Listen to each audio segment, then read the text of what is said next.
여러분 안녕하세요. 혜인학당 유순복입니다. 반갑습니다. 오늘 명언으로 읽는 책은담 5번째 시간이에요. 바로 시작하죠. 겉으로 내색하지 말라. 상대가 자기를 속이고 있다는 사실을 알아도 겉으로 드러내지 말라. 모욕을 당해도 티를 내지 말라.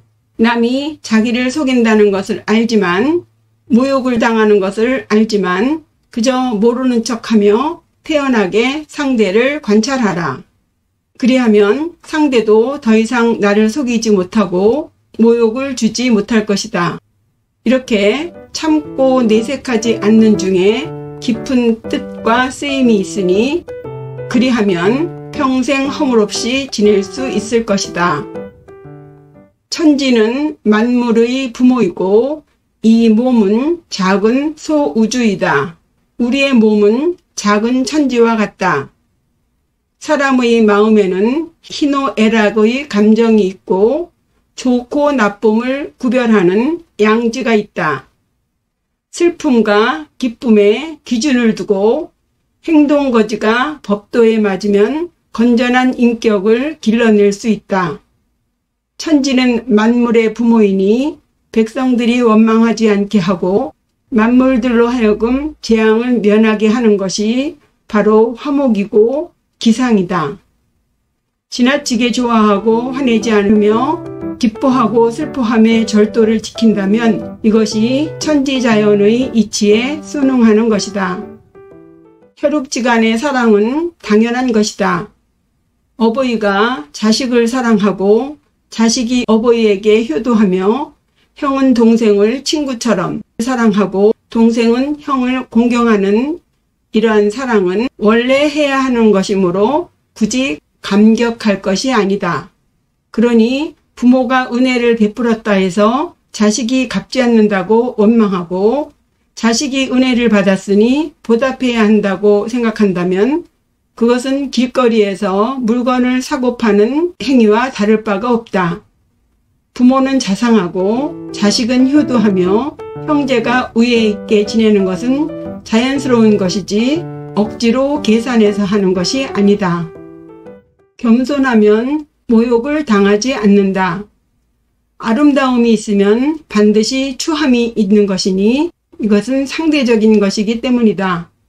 내가 아름답다고 자랑하지 않는다면 누가 나를 추하다고 하겠는가? 깨끗함이 있으면 반드시 더러움이 있나니 이것도 상대적이기 때문이다. 내가 깨끗한 것을 좋아하지 않는다면 누가 나를 더럽다고 하겠는가? 겸손하여 자신의 재주를 자랑하지 않고 뽐내지 않는다면 남에게 방해와 모욕을 당하지 않는다. 덕은 주인이고 재주는 하인이다. 자치통감에 이르길 덕이 재능을 이기는 자는 군자이고 재능이 덕을 넘으면 소인이라 하였다. 재주가 있고 덕이 없으면 마치 주인 없는 집에 하인이 집안일을 알아서 하는 것과 같아서 겸손하게 처신할 줄 몰라 오만방자하게 멋대로 처리하기 마련이니 마치 온 집안에 도깨비가 날뛰는 형상이다. 당연히 사회적으로도 큰 재앙을 부를 뿐 아니라 자기 자신에게도 큰 해를 입게 된다. 덕은 주인이고 재주는 하인이다. 도망갈 여지를 남겨라. 지도 궁지에 몰리면 고양이를 문다. 지가 도망갈 방도를 찾지 못하면 온 집안의 중요한 세간살이를 다 물어뜯고 말 것이니 낭패가 크다. 그처럼 간악한 무리를 몰아내더라도 도망칠 틈을 열어주어 살 길을 마련해 주어야 한다. 만약 그들에게 개과천선의 기회를 주지 않고 몰아붙이면 그들은 도간에 든 쥐처럼 사생결단으로 달려들 것이니 더 큰 사고를 초래할 수 있다. 도망갈 여지를 남겨라. 인정 베풀기가 어디 쉽겠는가. 배고프면 달라붙고 배부르면 떠나며 따뜻하면 달려오고 추우면 버리는 것이 인지상정이다. 사람은 자기 입장에 따라 상대의 처지에 맞춰 태도를 바꾸는데 이것이 우리 보통 사람들의 인정이다. 인정이란 종이장처럼 얇고 세상 일은 바둑처럼 둘 때마다 다르다고 하였으며 또 술친구는 많아도 위급할 때는 아무도 오지 않는다고 하였다. 인정은 봄처럼 좋은 것만은 아닌 것이 가을 되면 찬바람이 불어오는 것과 같다. 인정을 베풀고 싶다면 물건을 외상으로 주고 돈은 받지 말아야 하니 인정 베푸는 것이 어찌 쉽겠는가. 자신의 주장을 강요하지 말라. 현인이 이르길 개를 유심히 보면 항상 옆으로 기어가는 것을 알게 된다.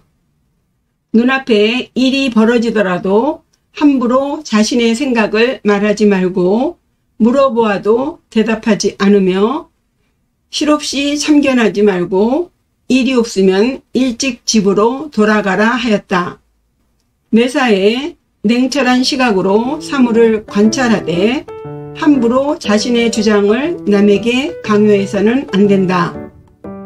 신념과 의지를 가지고 진중하게 움직여야 한다. 경솔하게 자신의 강직함을 드러내지 말라. 세상 일이라는 것이 냉정하게 바라보면 우습고 마음을 열고 말하자면 온통 억울한 일투성이다. 그러니 일을 처리할 때에는 냉정하고 조심스럽게 하되 경솔하게 자신의 강직한 면을 드러내지 않아야 원망과 화가 닥치지 않는다. 중림칠연의 한 사람인 해강도 친구와의 절교의 글에서 이르기를 성격이 강직한 사람은 지나치게 악을 미워하여 내키는 대로 화를 내며 말을 한다고 하였다. 사람은 잠자리에 들기 전과 잠에서 막 깨어난 뒤가 가장 머리가 맑을 때이니 이때 자기를 성찰하는 것이 좋다. 정신이 가장 맑을 때 자신을 돌이켜 반성하고 이성의 빛으로 자기의 본성을 돌이켜보면 우리의 눈, 코, 귀, 입이 모두 우리의 몸과 마음을 묶는 수갑이고 우리가 좋아하는 것들 모두 우리 마음을 타락시키는 기계라는 것을 알 수 있다. 정신이 가장 맑을 때 자기를 성찰하는 것이 좋다. 누군가 지켜보고 있음을 잊지 말라.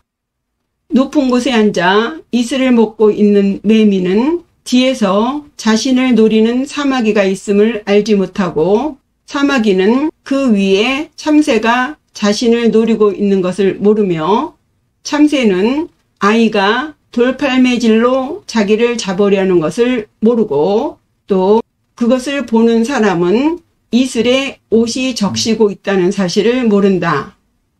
간교한 계략 뒤에 더 간교한 계략이 도사리고 있고 이변 속에 예측 못할 또 다른 변고가 있으니 인간의 지혜와 기교를 어찌 믿을 수 있겠는가? 사람 위에 사람이 있고 하늘 위에 또 하늘이 있음을 알아야 한다. 아무리 지혜와 기교가 뛰어나도 절대 자만해서는 안 된다. 망령된 생각을 하지 말라. 양심은 티끌없는 맑은 거울 같고 파문이 일지 않는 물과 같다고 하였다.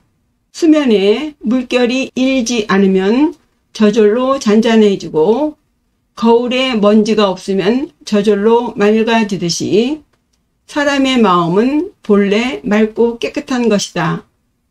다만 망령된 생각과 잡념을 없애면 저절로 맑아지는 것이고 즐거움도 마음의 번뇌를 제거하면 저절로 찾아오는 것이니 애써 즐거움을 쫓을 필요가 없다. 정상에 오르면 물러나라. 박수칠 때 떠나라는 말이 있듯이 물러날 때는 가장 전성기에 떠나는 것이 좋고, 물러나 사는 것도 남들이 탐내지 않는 한적한 곳에 사는 것이 좋다. 토사구팽이라고 새를 잡으면 활을 버리기 마련이고, 토끼를 잡으면 사냥개는 삶아 먹는다. 성공했을 때 물러나야 화를 당하지 않고, 처신함에 있어서도 명예와 이익을 다투지 않는 것을 택해서 살아야 남의 시기와 원망을 받지 않는다. 아무리 공이 커도 쓸모가 없게 되면 버려지기 마련이기 때문이다. 옛사람의 명언과 선행을 듣는 것이 좋다.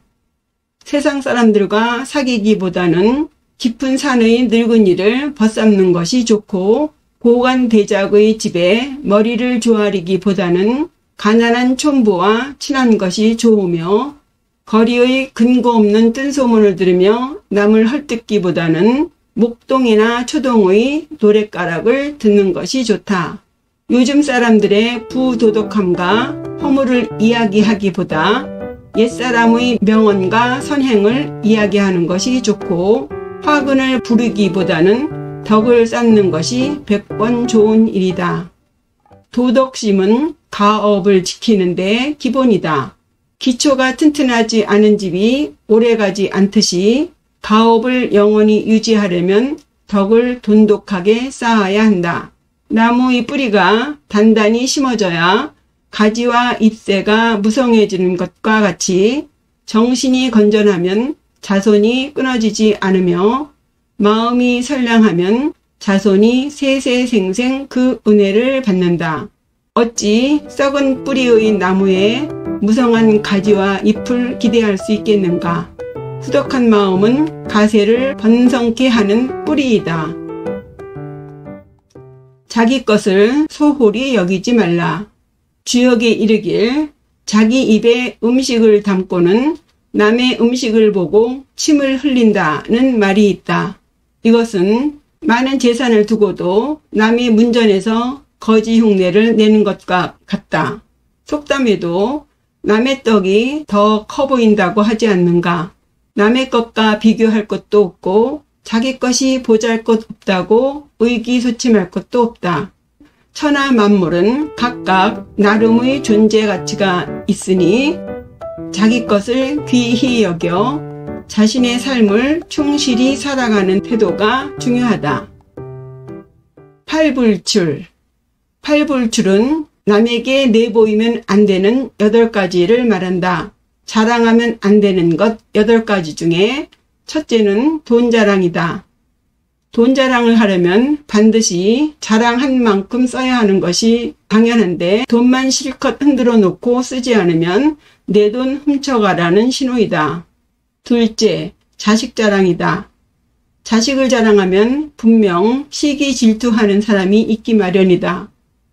조조의 막내 아들 조충은 아버지 조조의 지나친 사랑으로 결국 맏형인 조비에게 죽음을 당한다. 셋째, 아내 자랑이다.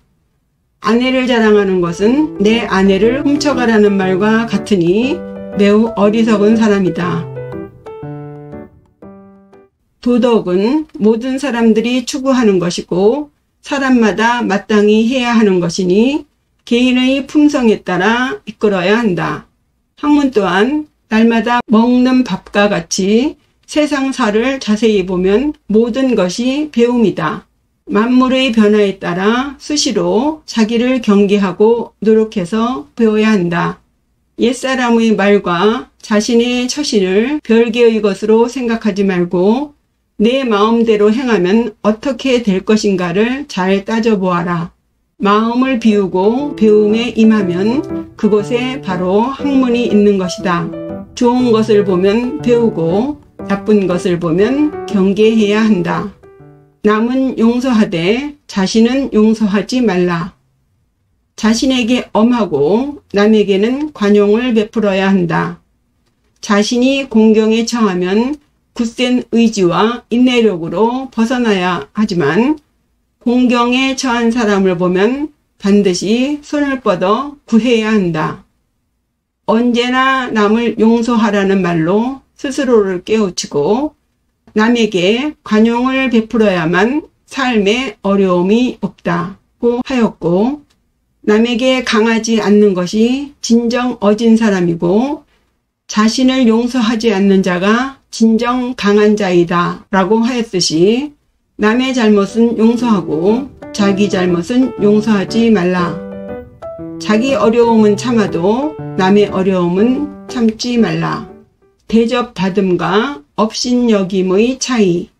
내가 귀히 되어 사람들이 나를 받드는 것은 나의 높은 관과 큰 허리띠를 받드는 것이고, 내가 천하게 되어 사람들이 나를 업신여기는 것은 나의 배옷과 집신을 업신여기는 것이다 라고 하였다. 왜냐하면 그들이 받드는 것은 나의 부와 권세요, 그들이 업신여기는 것도 나의 가난과 궁색함이니 어찌 그들의 태도에 일희일비하겠는가.